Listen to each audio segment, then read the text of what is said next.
So if you guys have one of these older Toyotas like this 5th Gen 4Runner or the FJ Cruiser, and before you get started, yes, this thing is 16 years old. This right here is my 2010 4Runner on 35s mid-travel, and this is my 07 FJ Cruiser, 37s long travel, both built for different purposes. But there's one mod I think any rig should have, and it's one of these head units from Decida. This right here is the G13 that I have installed in my FJ Cruiser, but I actually have one of these in my 4Runner as well. Sorry it's a little dusty, but this thing definitely modernizes the interior of this vehicle. And not only does it connect to Apple CarPlay within seconds, but one of my favorite features is the front and rear cameras. This right here is my front camera. You can see the ground in front of me. When I look over the hood, you can't see nothing. So if you're off-roading, this is perfect. This right here is where I have the camera mounted on my 4Runner. And today we're gonna be mounting one on the FJ Cruiser. Here's the cameras right here. I have one for the front and the rear. These are wide angle lenses, IP68 waterproof, and Ultra HD. This right here is the camera. Has an adjustable base on it, so you can mount it at any angle you want. Of course, the wiring harness. Also comes with double-sided tape if you just want to stick it onto your bumper, or screws if you want to screw it in. And I'm actually thinking about mounting the camera right here, dead center to my grill. That way I can feed the wire in the mesh and it looks super clean. And I am going to be using the double-sided tape, just in case if I do change my mind, I could just move it over. And look at that, you can't even tell it's there. Now I just need to hook up the wire. The yellow is the video cable. The red wire is the power cable. I'm just gonna tuck this wire in. And since the front and rear camera is the same, there's instructions for how to mount it to the front and how to wire it to the back of your car. And according to this diagram, you actually get the voltage from the video cable. So that's what I've done here is I just soldered on this cable from the power wire. And then now all I have to do is ground this cable and then run the video cable to the head unit. So far I have the camera mounted right here. Got the cable running through the back, grounded off of this nut.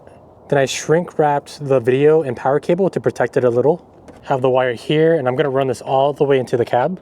And I just have to go through the firewall using that grommet right there.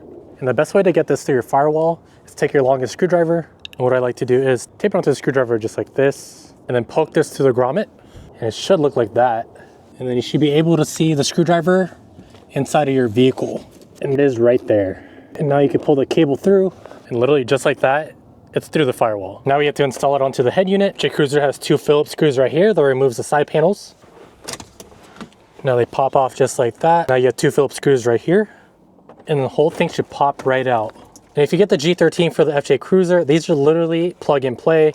Comes with all the harnesses and everything, and all the wires are labeled on the harness. Find the one that says front camera. I'll go ahead and plug this in. I just find the wire that says CCD plus 12.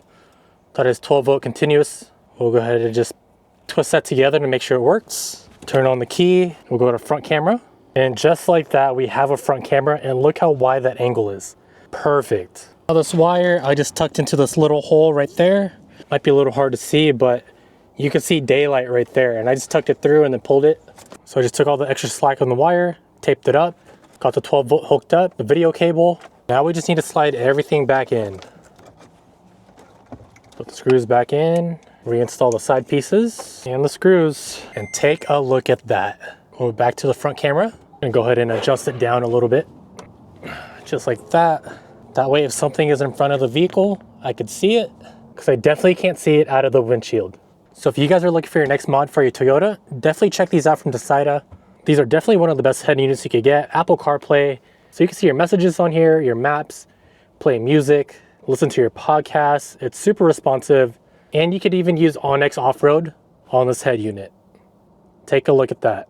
So if you guys are looking for your next mod for your rig, definitely check this out, and I'll tag them right here below.